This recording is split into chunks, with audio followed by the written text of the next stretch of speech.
Welcome back to the Bourne Network's Marble Championship Season 7 qualifiers for Part 2. In the last event, we saw Balancing and the Hurdle Path play host to our two groups and the friendly round, and now we have the daunting Funnels and a brand new addition to the Bourne Network's Marble Championship, the Hubelino Pursuit. Hello everybody, I am Spenny, and I am happy to be joined by Pesky Bird for Part 2. As we saw in the first video, many teams coming up with some surprising results, especially the Penguin Patriots with that gold in the hurdle path. But now we will see how they will pan out in these final two events to decide who makes it into Season 7. Yes, first up, the Funnel Classic, brand new name for the event, but it is still the same old as we start with the friendly round. It is not the longest funnels course in the world, but there are certainly more than enough funnels to go around for a lot of strategies and changes to happen. So, you remember who's in the friendly round. We have the 4 auto qualifiers from the last season, as well as the semi-retired teams competing. They will also be playing host to the demo runs in the main season. And off to a good start is the Gardeners, who, are they going to? Yes, they have a full funnel lead. Do the Gardeners, and they immediately throw that away. Meanwhile, the Twilights down there, already in the third to last funnel, they get joined by the Swamp Crashers. It's a big gaggle in the middle of this course.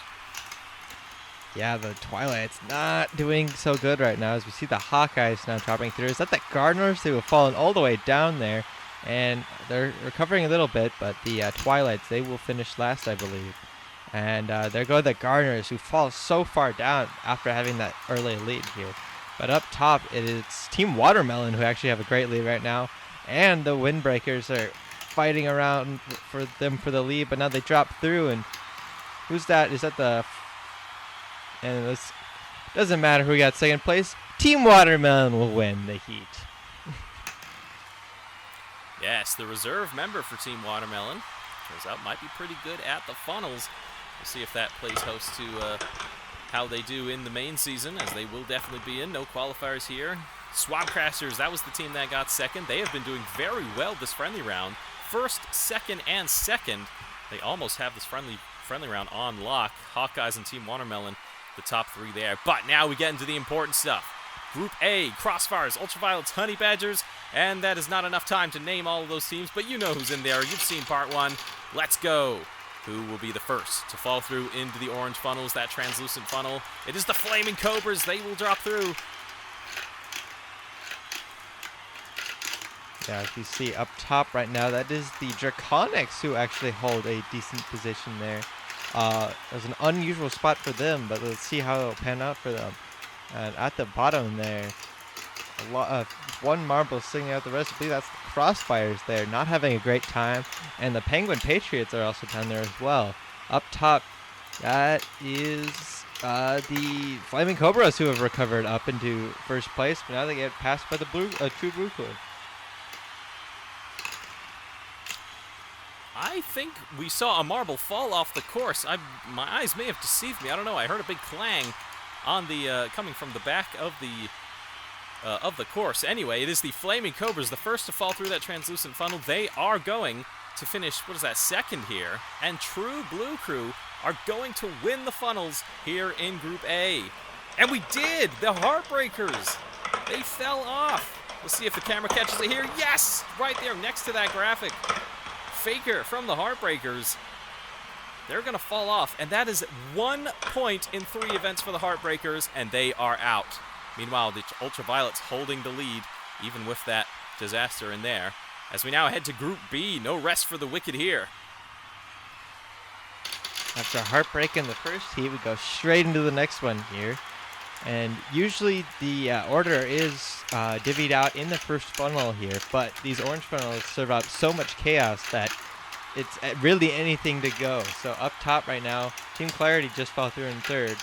And down below, that is the Rosemaries, who have fallen very quickly down into the antepenultimate funnel. Yes, Rosemaries and Red Riots already in the final funnel. This could be a disaster for them. There go the Rosemaries. And the black markers currently at the top. The Royal Lions, they have already fallen through. They were the last to fall through the translucent funnel, and that's going to be, what, 8th, 9th for them. The Diving Dolphins having a good comeback in that final funnel. A lot of gaggle of marbles. Let's see who falls through. And there go the Diving Dolphins. They're going to finish, what is that, 5th? 4 marbles. 2 fall through immediately. Our top 2 is set, but is it going to be Team Clarity or the black markers? It will be Team Clarity taking the win in Group B in the funnels with glass. Another great performance in the funnels by Team Clarity. They've always been strong in this event, and it showed here. Even though they had I think they had a decent start, and they pretty much kept up going the entire time. Same with the black markers, who would get 2nd place. And speaking of which, the black markers have already qualified. So, such strong performance from such a strong team sees them way ahead of Group B. Yes, so across the groups we have our first guaranteed DNQ in the Heartbreakers, and our first guaranteed qualifier. The black markers will be in Season 7, regardless of how they do here, thanks to 3 top 4 performances. And now this event, never been seen in the Bourne Networks Marble Championship before, so these teams have nothing to go off of. No stats, no prior results. This is going to be interesting as we get started with the friendly round. Windbreakers and the Hawkeyes will show everyone how it is done. And as you see, every few blocks, I guess you could say, another marble will join. And then when they get down to the bottom, it is the last marble to cross the line that stops the timer. So the marble that starts is the marble that also stops the timer. So there. Anyway, 11.2. The Windbreakers will defeat the Hawkeyes here. It is not bracket. It is purely time-based, so whatever time you set, that is what you will be scored on. All right, now we get the Iron Skies and the Swamp Crashers here. This event is textbook teamwork. You need to work with your team to get down as fast as possible. But if you go too fast, you can end up running into your teammates, and that'll slow you down. So you got to be strategic with how you position yourselves. And right here, we see it just barely well done by the Iron Skies, who just eke out the Swamp Crashers there. You want to have a decent amount of space so that you don't run into each other, but you want to be close enough together so you're not left behind. As you see here, 11-2-5-5 is just slower than what we saw the Windbreakers set. Starlight's in the Gardeners now. Yeah, it was a very good explanation of the event. Thank you for that, Pesky. So, yeah, getting too close to your teammates will cause you to bump into each other and come to a stop. Well, not a stop. It is a decline. Anyway, we've missed most of that heat. That was a very fast run from both of them. The Starlights are going to take it on the top lane. Yeah, look at that. Starlights. That back marble is keeping away from the rest of the team so they don't bump into them because they know they are the one that matters. And that is a good run. And that is a sub-11 second from the Starlights and an 11 flat just about for the Garters. Fantastic run for those two. As we get into the final run of the friendly, Team Watermelon and the Twilights. How are they going to do? Even start. Who hits first? It is the Twilights in the lead at the moment, but it is the back marble that matters. It is very even. Oh my goodness, there's nothing separating them, and we get down to the bottom, still nothing separating them. We're going to need to go to a photo finish. Twilight's competing like it's Season 3 in here, trying to best Team Watermelon, and they will by 1,000th of a second. They get the bit of a bragging right there in the last match of the friendly round, but the Starlights and the Gardeners, surprisingly, will get the top few spots here in the friendly round. But the Swamp Crashers, clearing away by 4 points, will win the friendly round. Congratulations, Swamp Crashers. That is the friendly round done. Maybe they're definitely still looking very competitive. But now we get into Group A. This is the last chance for these teams, the Flaming Cobras and the Crossfires, to start us off. The Crossfires started with a win in balancing, but it has been disastrous since then. Can they bring something back, or are the Flaming Cobras going to beat them? The Flaming Cobras get to the bottom first. But what were the times? Of course, the Crossfires could still set a relatively competitive time, even if they lose. But I think the Flaming Cobras had that pretty much from the start. 11:04 to 11:10. That's pretty good times from both of them. As we head to the second one, Foresters and Midnight Stars. The Foresters have been doing pretty well. Midnight Stars slightly less so, but both of them still need a pretty good run here to qualify. And it is the Midnight Stars off to a very comfortable lead. What is happening to the Foresters? A bit of a falling apart.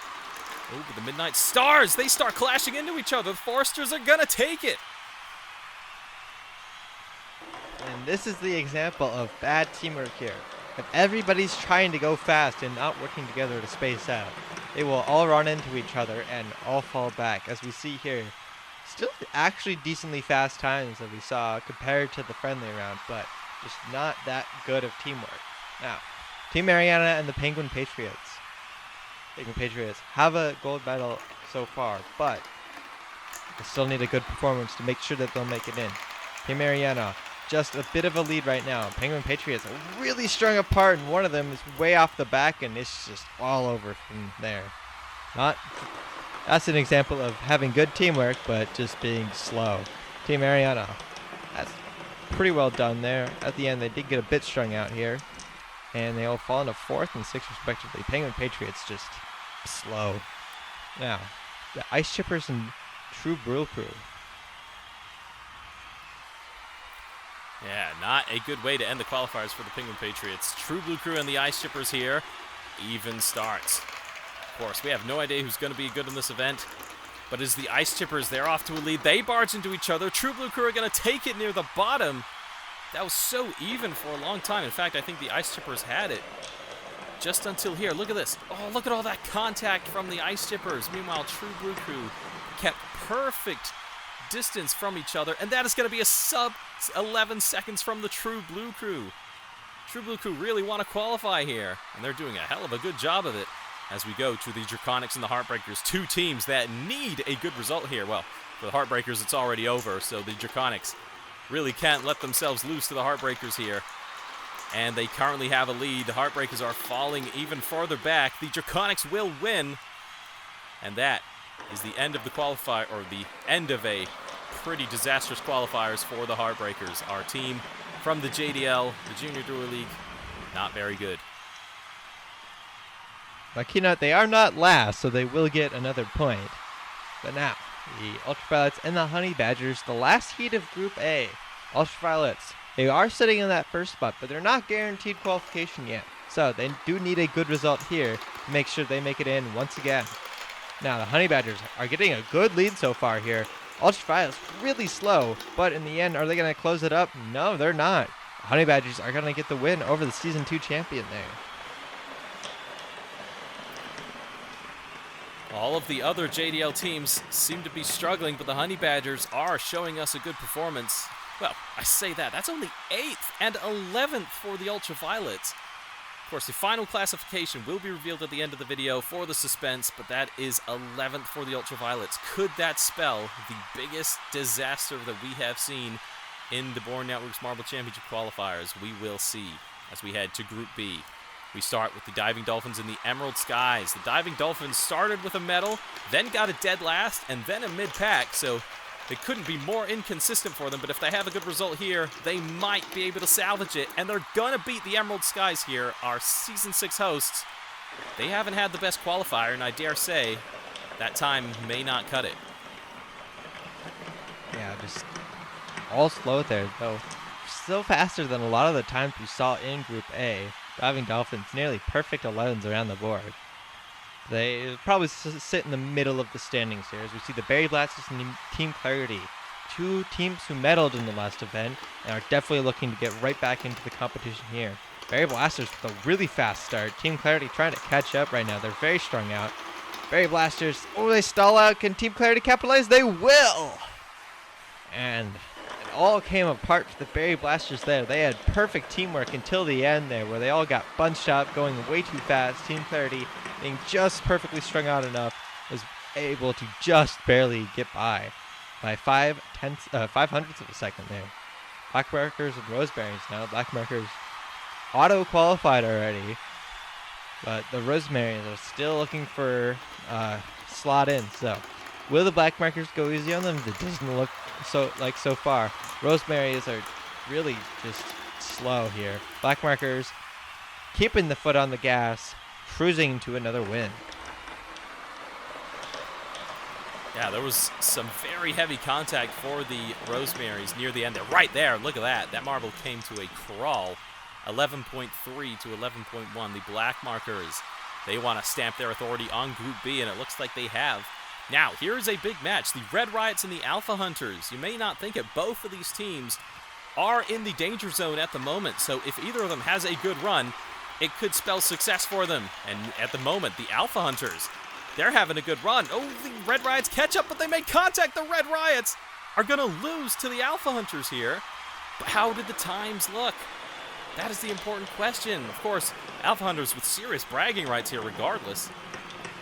But yeah, the Red Riots, it's going to be P1 for the Alpha Hunters and 7th for the Red Riots. This is a disaster for the Red Riots, and it could spell a great success for the Alpha Hunters. Can they qualify for the first time as we go to...